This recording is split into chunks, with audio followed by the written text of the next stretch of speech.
was the thing on the SPR. Now, let's talk about tariffs a little bit. This is Steve Miran, who was he's the guy who coined the term Mar-a-Lago Accords, and he was a Fed governor for a period of time, and it was Kevin Warsh, when he took over, he took Stephen Miran's seat.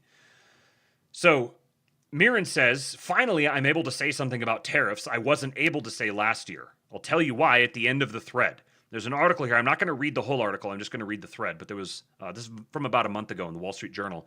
Using tariff revenue to reduce or preserve low marginal tax rates on other income is a big improvement. Tariffs have earned a permanent place in the tax system, and economic consensus is slowly coming to appreciate it, writes Stephen Miran. He says, in my view, the case for tariffs is overdetermined. There's national security reasons, you need self-sufficiency in war equipment, financial stability reasons, you don't want the net foreign asset position exploding, and an underdiscussed reason, tax policy. So in other words, the case for tariffs is overdetermined, meaning there's too many good reasons for them. We don't need to sit here and have this conversation, oh, should we have tariffs or not? There are 2 centuries of research on optimal tariffs. Tariffs are interesting because, unlike labor or capital taxes, foreigners bear, in the long run, a material portion of the burden of the tax. So if you're taxing labor or capital, then the domestic population is bearing the material portion of the burden. But with tariffs, foreigners are the ones who bear that, and increasingly over the long run.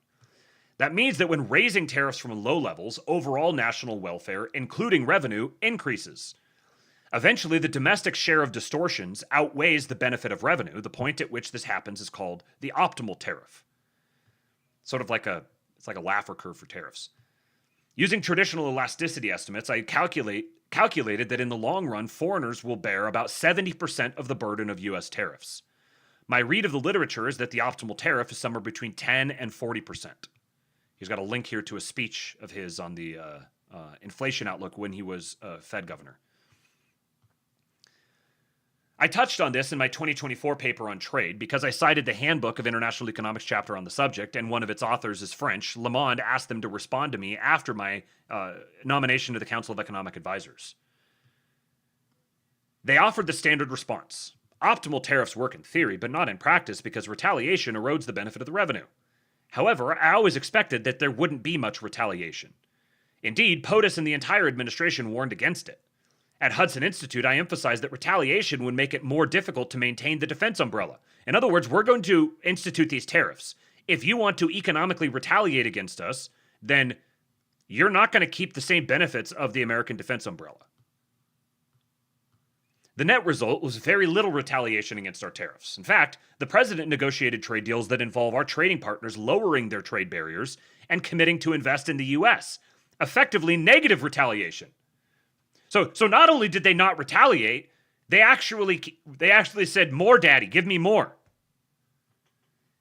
That negative retaliation wasn't factored into anyone's models and is still underappreciated in discussion of tariffs. But it's completely eroded the standard objection to optimal tariffs, and with that objection gone, economists must now take the theory seriously. Within the overall taxation system, that means you can use tariff revenue to preserve or reduce low marginal tax rates on other activity. We know the distortions or deadweight loss of tariffs are convex. Going from 30 to 40% is way worse than going from 10 to 20%.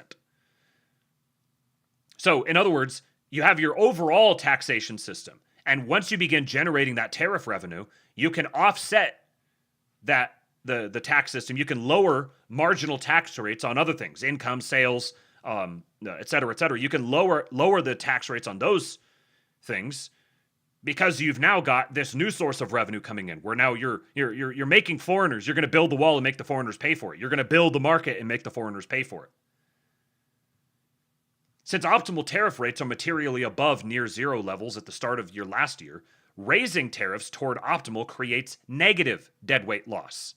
Using that revenue to reduce highly distortionary income and capital taxes further reduces overall deadweight loss. So what he's saying is that the optimal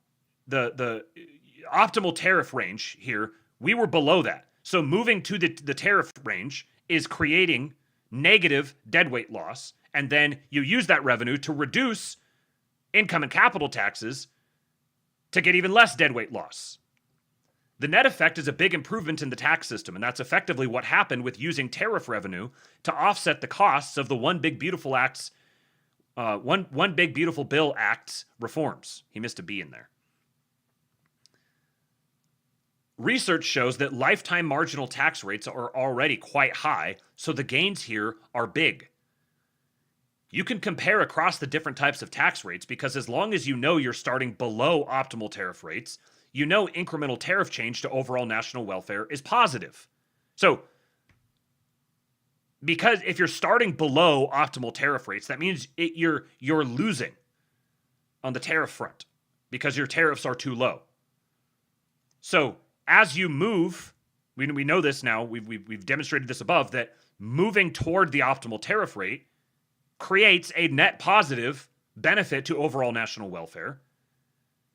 And then he says, whereas it's highly negative for the income and capital taxes due to their efficiency costs, and this would be true with any standard set of elasticities that yield a positive optimal tariff rate. There's one other major point in the piece, and that's the full expensing embedded in the One Big Beautiful Bill Act. It interacts with the tariff such that for most intermediate goods, they're effectively untariffed. You can get equipment surcharges refunded through the corporate tax code.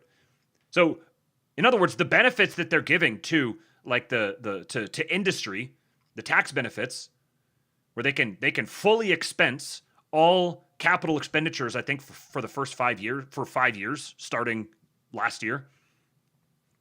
Because it was it passed in July of last year, but it was retroactive to the beginning of 2025. So for the next 5 years, all capital expenditures, building new plants, factories, buying new equipment, all of that stuff is all can be fully expensed. And then the things that they're expensing are largely going to be the intermediate goods. So not the final product and not the raw materials, but the intermediate goods. Which is, so like, if you're trying to get the big reindustrialization process happening in the United States, there's a lot of stuff that's still manufactured overseas. So if you punish the companies for trying to get that stuff and that's the only place they can get it, you're going to inhibit the reindustrialization.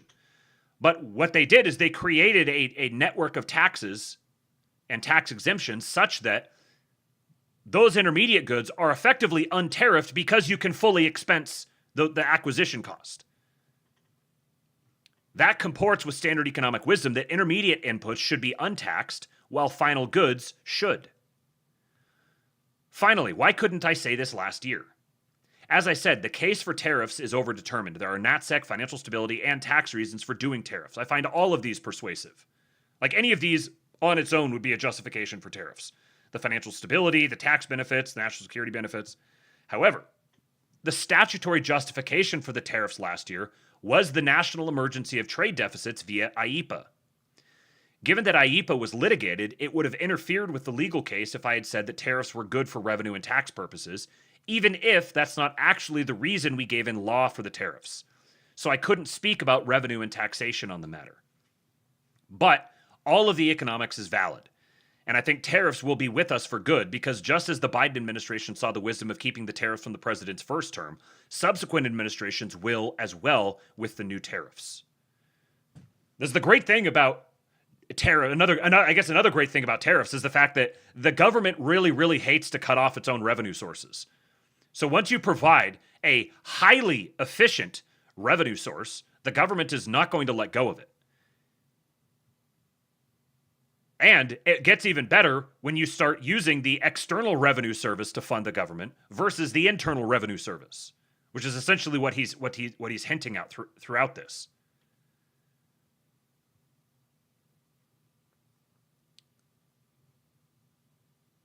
And then, so Trump imposed additional tariffs on Canada, and Sundance here had some thoughts. He says, folks, these announced 50% tariffs are not ever coming off. This is not Trump negotiating, not this time. Look at the way they're quantified and structured.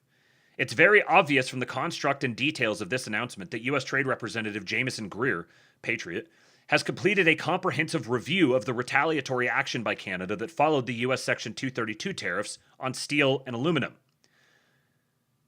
Last year, 2 countries retaliated against the U.S. for the 232 steel and aluminum tariffs, China and Canada.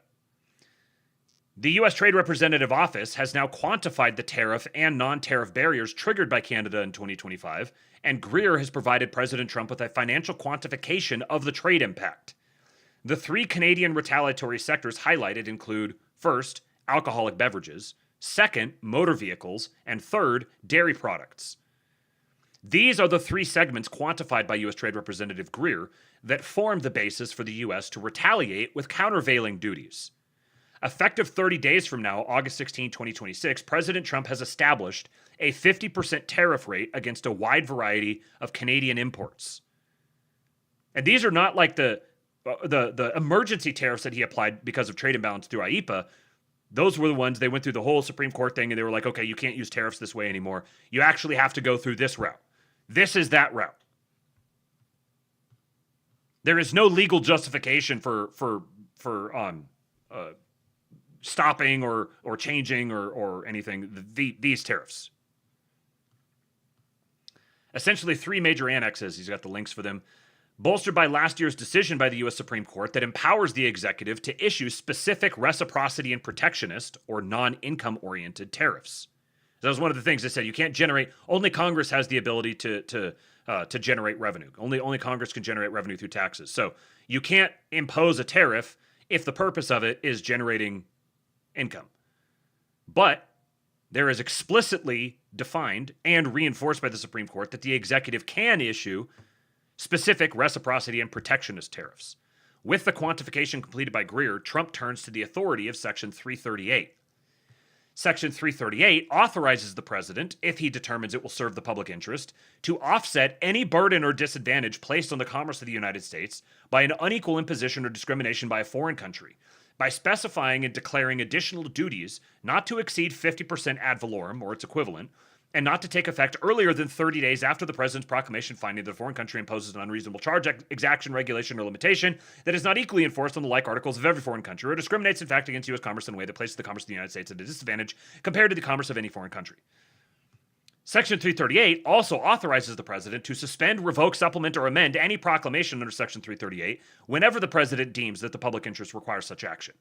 Further, Section 338 authorizes the president to exclude products of the foreign country if the foreign country maintains or increases the discrimination against the commerce of the United States, and the president deems the exclusion to be consistent with the public interest and the interests of the United States. Essentially, the list is very long and includes almost every assembled component part created by Canadian manufacturing.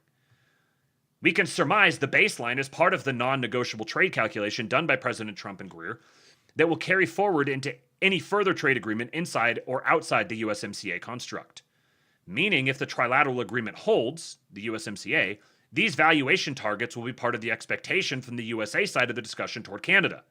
However, in the more likely scenario, a bilateral trade agreement is preferred. This now quantifies the tariff reciprocity anticipated by the USA, in addition to the elimination of non-tariff barriers.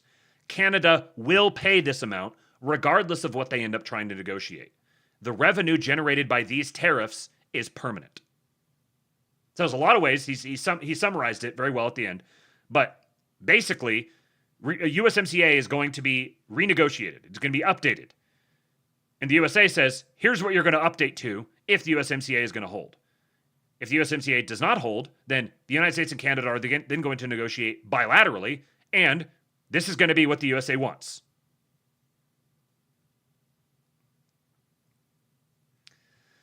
Living Dead says, this is how you change small towns entirely, by incentivizing and making sustainable the construction of small to mid-sized manufacturing suppliers' outposts that displace the partially manufactured products that were being processed from everywhere else. Think raw castings, electrical components, assembly hardware, even raw materials. Yes, this is huge for building an actual large, healthy production base. He says, so much of the commentary of theorizing on tariffs was conducted under the presumption that we were not incurring insane tariffs against the U.S. from our trade partners. Yes. It was like everything is all hunky-dory, and now you're changing it. No, everything was not hunky-dory. There were massive trade barriers that were substantially depressing U.S. producers, which is why they were all offshoring. This is the point. Make it impossible to do business here so that they offshore elsewhere. So the companies that did that were acting according to the incentives that they were presented by the federal government. And the federal government was lax in combating attacks on American business owners by foreign nations. Remember how it used to be like every little town would have someone that would repair shoes, a tailor. You could go get buttons or widgets or like I remember going into the store with my mom to buy buttons. Can you like? They even have stores that have buttons in them anymore? Is it just like you got one little corner over in Walmart where you'll have like a small selection of stuff, but otherwise you're just going to buy it online? There's no reason why all of these small distributors shouldn't exist and be able to operate more or less profitably.